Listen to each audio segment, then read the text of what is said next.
Where Dragons Lie, Book 1, Hollow Man, by Richard R. Morrison. Produced and read by Richard R. Morrison. The screaming of dragons filled the void of his foggy memory. Wretched cries of anguish and pain beyond imagination echoed in his mind. Fleeting images of blood and piercing pain from long, thick needles pressed into his body tortured his senses, until a radiant heat spread over his chest, and a blue glow lit the shadows of his nightmares. "What are we going to do with him, Zarek?" a gruff voice asked through the fog. "Help him," answered a softer-toned one. "He's already been more trouble than he's worth, and there's something not right about him. That hole in his chest is healed faster than anything I've ever seen. I don't think even your elf magic can heal a man that fast." "All the more reason to help him," the other voice said. Through a blurry mosaic of watery colors, he saw an elf leaning over him. Kind green eyes on a narrow, pale-skinned face greeted him. Thin red lips parted in a smile. Pointed ears poked through golden hair tied behind his head. Blinding, bright rays of sunlight streaked through the kaleidoscope of green, orange, and red leaves of the trees overhead. He felt tears run down the sides of his face. The sounds of singing birds and running water became more apparent as his senses awakened. "Do not try to move. You've been grievously injured," the elf said, removing his hands from over his chest. The glow dimmed, and the heat receded. "Not that you can tell," added a gruff, black-bearded, broad-shouldered dwarf, a head and a half shorter than the elf. The dwarf leaned in over him, then jumped back just as fast when their eyes met. He pulled the elf away from him and stammered, "Did you see those eyes? I'm telling you, we should throw this one back in the river. It ain't natural him healing like that, and them eyes don't belong to any young man I ever seen." "Yes," the elf said softly. "He does appear to have carried much more of life than he should have. He has seen much pain." The elf reached for a pot sitting over the fire. He poured a steaming cup of broth. "This will help revive you. It is from the plant Elmasdur, from the hills of Hrothgar." The injured man shivered, reached forth a trembling hand, and immediately became aware of the pain in his chest, just below his heart. He looked down to realize that he was lying on a blanket, propped up against a log. He was cold, wet, and barefoot. His jerkin was blood-soaked and had been torn open in front. There was a large purple scar on the left side of his chest. It was covered in a white balm. He drew in a shuddering breath, but stopped short, unable to fill his lungs with air. He looked to the elf and the nervous fidgeting dwarf standing behind him. They seemed quite concerned about something. The elf, Zarek, glided across the pebbles soundlessly in his high, soft leather boots. He appeared young, as elves do, his green eyes sharp and clear. The dwarf stomped across the glen in his steel-shod boots, wiped his hands on grease-stained, patched black denim trousers. Sun glinted off the heavy silver belt-buckle he wore. The thick corded muscles of his arms bulged as he squeezed the grip of a two-headed axe in his right hand. They were camped at the edge of a forest. Saddle packs, bedrolls, and a metal shield with two crossed axes in the center rested beside a spotted brown pony and a handsome black stallion, both staring at him from the shade of the trees. Tall elms reached into the sky overhead.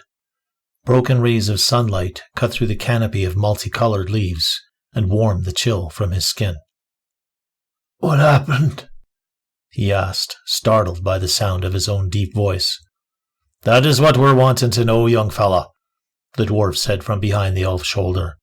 "We dragged your scrawny butt out of the river this morning, so what are you for? Why was ye shot? Out with it, afore we throw you back in." The dwarf raised his axe and slammed the shaft back into his other palm. "Mind yourself, Nailin Thunderfoot," Zarek admonished. "Do you really think he means us harm?" He offered the cup once more. "Here, drink this." The fresh berry-like aroma tingled his senses. A slight taste was enough for him to eagerly slurp it all down. It was invigorating, and immediately brought him strength, clearing his mind. He looked up as though seeing them for the first time. "You are Lucifer," he said to Zarek, and then looked to Nayland. "And you, Dogolfar." Nayland looked to Zarek nervously. He gripped his axe in two hands. "What madness is this? He's an elf, and I'm a dwarf. The dwarf that's going to bash your head in if you don't tell me what you're about." "Calm down, Nayland," Zarek said, stepping back. "Calm down? You telling me to calm down when this one comes bobbing his way down river nearly dead just this morning? And now he's quoting the names for elves and dwarves that haven't been spoken out loud in 1,000 years.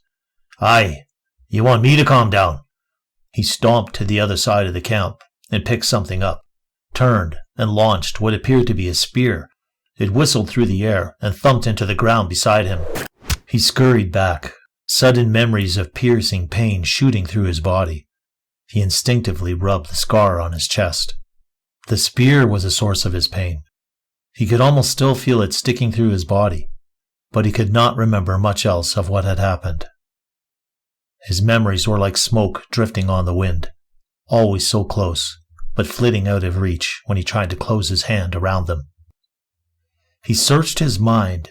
Images of angry, dark faces came at him from out of a fog, the spear erupting from his chest, the sudden shock of feeling pain throughout his body, and the strange sensation of weightlessness as he was hoisted up and tossed into the wild waters of a swift-moving river. The cold water had stunned him as it spilled into his mouth, cutting off the flow of air into his one good lung. As he had slipped under the surface, clouds of murky red floated out from his body and blurred his vision. Light slipped into darkness and back to light as he resurfaced, coughing and spitting. Time came and went, and finally the feeling of no longer being alone, when gentle hands pulled him from the water. "I'll calm down when he tells me how it is that we pulled this thing from his chest not 2 hours ago, and now he sits here, drinking your broth like nothing happened." He looked up at the two men standing over him. "Who are you?" Nayland pressed. "Where are you from? Why would somebody shoot ye?" "Nayland!" Zarek blocked Nayland from advancing on him. "By all the gods, give him some time to understand what has happened." Nayland looked out from behind Zarek, hefting his axe, but came no farther. "I don't know," he answered. Mixed images and the sounds of dragons screaming in pain flashed through his mind. A sense of urgency drove him to his feet. A wave of dizziness caused him to misstep. A cool breeze washed over him, sending shivers through his body. Nayland stood ready, holding his axe with both hands. "You don't know nothing? Aye, that's very convenient," he said, nodding his head at Zarek. "I don't know how you can even be standing." "Perhaps it would be wise if you rest a while longer," Zarek said. He helped him ease back down to sit on the log. "What kind of spear is this, then, hollow in the middle the way it is? I ain't never seen the like," Nayland said. He grabbed Zarek by the arm and led him to the other side of the camp. "There's something ain't right with this one. Mark me words. No normal man heals that fast and survives a tumble in the raging red to boot." "He's in need of our help, Nayland, regardless of who he is. He could have come from any of the 4 rivers that pour into the red." Zarek looked at Nayland while he paced about the camp. "I believe you're still upset about what happened the other night." Nayland stopped pacing. He eyed Zarek incredulously. "You're darn right I'm upset. Any sane person would be, seeing the gods fall from the heavens." "We don't know what we saw fall in the night sky. May have been rocks or pieces of ice." "Don't be daft, man. Rocks don't fall from the sky. They certainly don't go off in so many different directions at once, neither, and slam into Calasia the way they did. Those were some pretty mighty earthshakes, not like the tremors from the red moon." "I assure you that rocks and other things do fall from the sky. It's been duly recorded." "Bah!" Nayland said, resuming his pacing. "The elves and their blasted theories. I've never seen anything light up the sky like that in me life." "Nor have I, my friend," Zarek said. He looked back at the man, resting on the log. "It was the gods falling to the 4 corners of Calasia, I tell ye, just like the prophecies say," Nayland said, his eyes wild. and the gods shall fall from the sky at the beginning of the end." Zarek neither agreed nor disagreed. "Let us get him ready for travel. We can leave him in Zelia before the meeting. If we are to secure the new trade agreements with the southern kingdoms, we best hurry along." "Aye, the sooner we're rid of him, the better. I'll fashion a litter to haul him on." Nayland moved off into the trees. The man was trying to understand his situation. He rubbed the scar on his chest, which seemed to be disappearing moment by moment. He stood up once more and stretched his arms out before him, looked at his hands as though for the first time. He clenched them into fists and felt new strength surge through his arms. Several tentative steps forward took him to the riverbank. They were in a calm section of the river. He could see where he had been dragged from the water through the sand. He bent low to look at his reflection and fell to his knees. He did not recognize the grizzled face that looked back at him. He looked fairly young, maybe 30 years. His hair was shoulder length and brown, his nose and mouth both small, his rounded jaw firm. But his eyes startled him as much as they had startled the dwarf. Steel blue in color, they were lined with wrinkles of concern and dark circles, as though he carried the weight of the world. Indeed, he felt as though he carried a great burden, and that he had to do something soon. What it was, he did not know. His mirror image looked back up at him, worn and confused. He passed his hand over the rough whiskers on his face, until his reflection swirled away in small ripples that raced across the water. Several fish swam into view in the small section of water near the beach, and then even more until the area was teeming with them. Zarek walked up to stand beside him, his concern evident in his kindly green eyes. "Are you all right?" he asked. "Is there anything I can do?" He stood and faced Zarek. "You have already helped me, kind elf." "Please, call me Zarek." "Zarek, thank you. Perhaps there is one thing," he said, rubbing the stubble on his face. "May I have a knife? These whiskers do not feel right on my face." "Of course." He squatted by the water, looking at his reflection as he gently took the knife to his face and slowly removed the unwanted growth. "Keep it," Zarek said, handing him the sheath when he offered to give the knife back to him. "I have others. Can you remember anything?" He looked upriver at the fast-moving water that had carried him to this place, and shuddered. "I remember angry faces of men in the dark, and the screaming of dragons. Pain," he said, rubbing the scar on his chest once more. "That is all. Perhaps in time it will all come back to you. Right now you need to get some dry clothes and have some hot food before we set out. There's a journey of 3 days before us. We make for Zelia to join a trading conference before winter sets in," Zarek said. With Zarek lending support, they walked back to the center of camp. Zarek offered him some leggings and a pair of light leather-soled boots. He removed his clothes and set them to dry by the fire while he took in his surroundings. The air was cool, but he took comfort in the feeling of the sun warming his body, and of sand between his toes. Birds sang and trees swayed in the slight breeze that moved through the forest. He was alive, even though he shouldn't be. He felt good enough to ride with Zarek, but his companions insisted that he lie on the litter Nayland had constructed to further recover his strength. It was surprisingly comfortable, given the unevenness of the land they traveled. He watched the landscape roll by. They moved along a well-used road that ran parallel to the river. It wound its way through the broken countryside of gently rolling hills, partially covered in shrubs, small aspens, and pine. The smell of pine cones and wild flowers was invigorating. Birdsong increased as several flocks of multicolored jays swooped in and around the travelers, some going as far as landing on his litter, chirping excitably and lifting off again. He felt a kinship to the animals of the hillsides that came out to watch them pass. He thought that he could sometimes see an aura surrounding the different species of creatures that dotted the landscape, or had it just been the sun wreaking havoc with his mind? A family of red-tailed foxes, a raccoon, and some gophers followed them for a while. A great eagle circled overhead, its forlorn cries piercing the morning sky. "It's so blue," he gasped, awestruck. Tears rolled out of the corners of his eyes. "Hey," the surly dwarf said. "The sky, it's so blue," he mumbled, mesmerized by the depths of the azure skyline and the white moon that was even now visible in the daylight. "Of course the sky's blue," Nayland shot back, jostling in his saddle as his pony pranced over a little rise. "What other color would it be, Daffy? Maybe that ought to be your name, Daffy. Or maybe a wizard's name, eh, Zarek? What are some good wizard names?" The dwarf's voice droned on, a nagging list of names the man no longer heard. As time slipped by, his mind ventured into the shadowy depths of his memory for any sign of who he was and what had happened to him. Did he have a family? A brother? A sister? Mother and father? He felt nothing for them if they did exist. Only a vast loneliness. Hollow.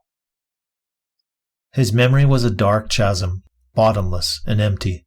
All he could remember were the shrieking cries of dragons. His answers lay there. Find the dragons, and he would find himself. He did not know how long he had been in the water, but of one thing he was sure. If he followed the raging Red River upstream long enough, he would find the place where he had been thrown in, or at least something that would spark his memories.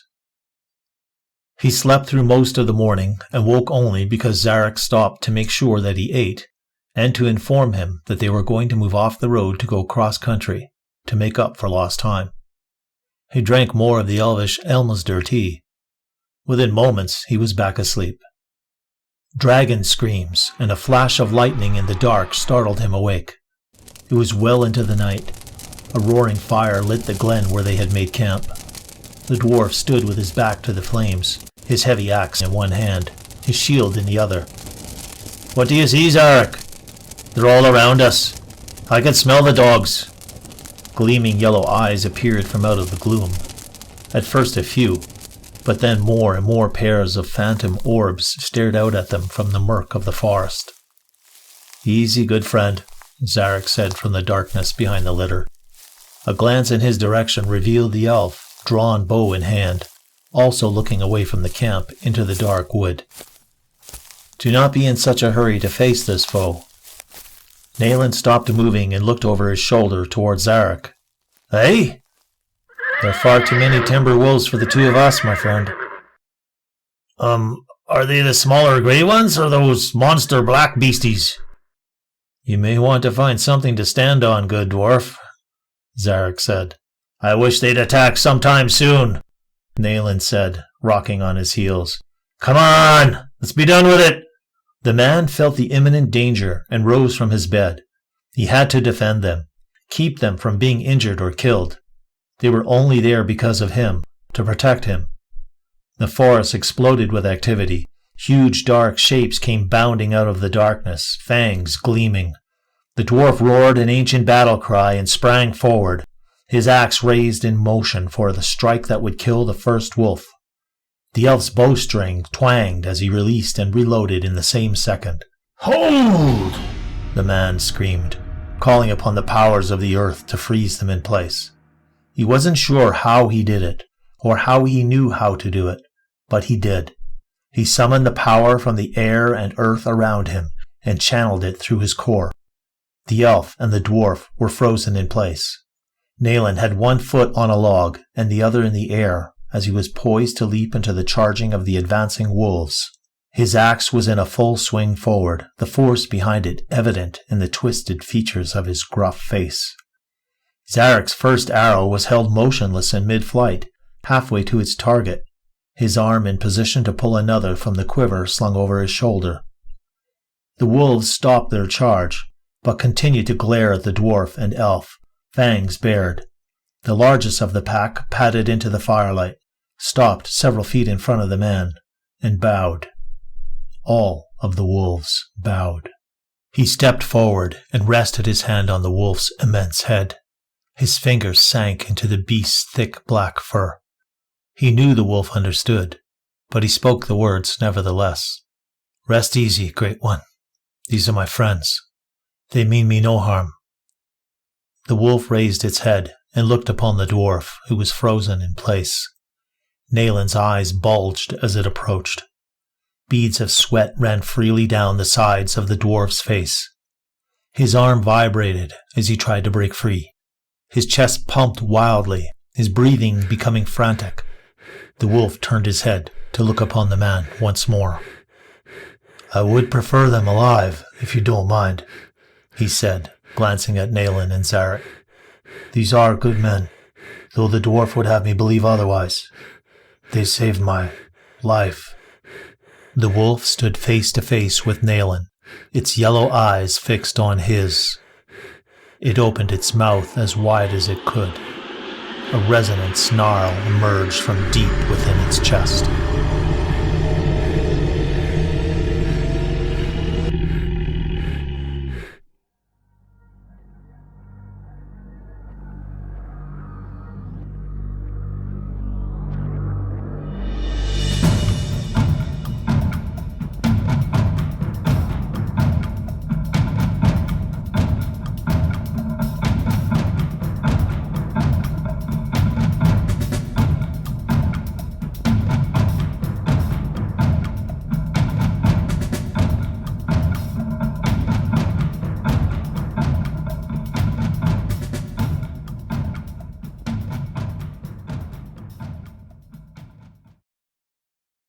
Review.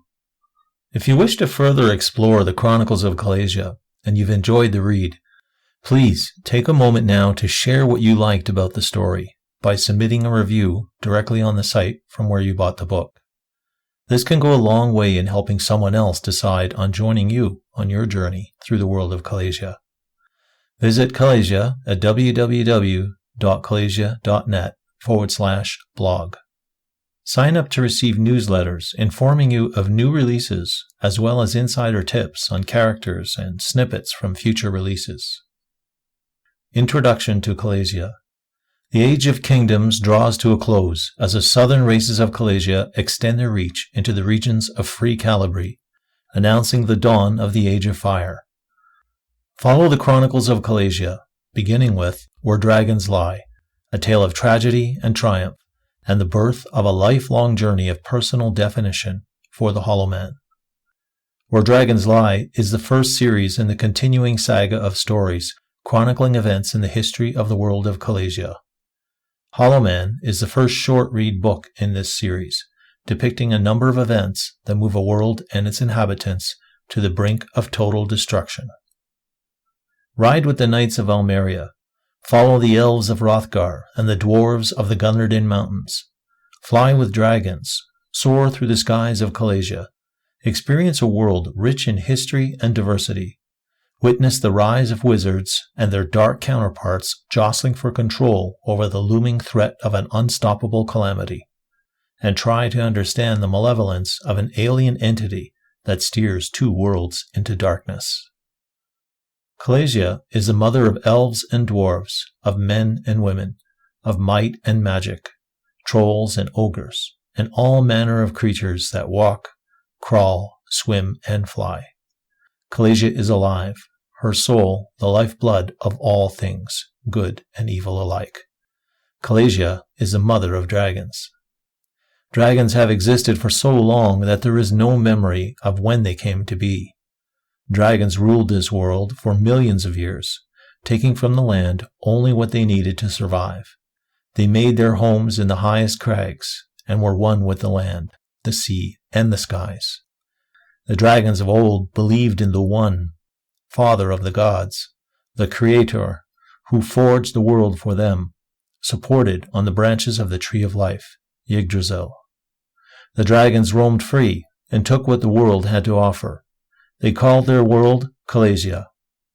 They were masters of day and night, the greatest hunters over all.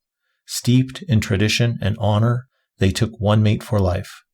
Dragons developed laws and social order. They separated into clans, and when the walking races sprung from the earth, dragons swore an oath never to interfere with their ways. Of the walkers, man was the most industrious, though shorter lived than most. Men lacked wisdom and foresight and spread like ivy across the world. They killed and fought amongst themselves, always seeking more than they needed. Some grew in might and magic, dark orders, evil temptresses, stealing the lifeblood from the earth, twisting it into something corrupt, tempting the fate of the gods, and mythical figures come to life. For the longest time, dragons remained loyal to the oath. There are many stories that weave through the tapestry of time on Calasia. However, not all hold such significance as the ones you will experience here, as we come to see how Calasia is inexorably linked to Earth. Explore the Chronicles of Calasia. Book 2, Synopsis. Where Dragons Lie, Book 2, Dragon's Den, by Richard R. Morrison. The Hollow Man continues his quest to uncover the elusive secrets of his nightmares. Across the Greensward Plains of Callibri and into the crowded city of Zelia, he moves closer to an explosive encounter as the Hollow Man's powers grow beyond his control. Look for Dragon's Den. www.calasia.net/blog. Acknowledgements. I want to thank my daughter for setting me on this journey, and my friends, starting with Catherine Powers for her substantive and stylistic editing mastery, and mostly for being such a joy to work with. Doris Brown Harrison for technical prowess and spirit. Sammy Kokar for always finding a way to inject humor into our conversations. Petra Rudolph for her wonderful covers and contributions from her extensive experience in the genre. Pandy Rakoti for her keen eye, her knowledge of weapons, and all for succumbing to my pleas for beta readers, and for providing me with well-thought-out critiques and helpful suggestions, and most of all, for the unconditional support. Thank you.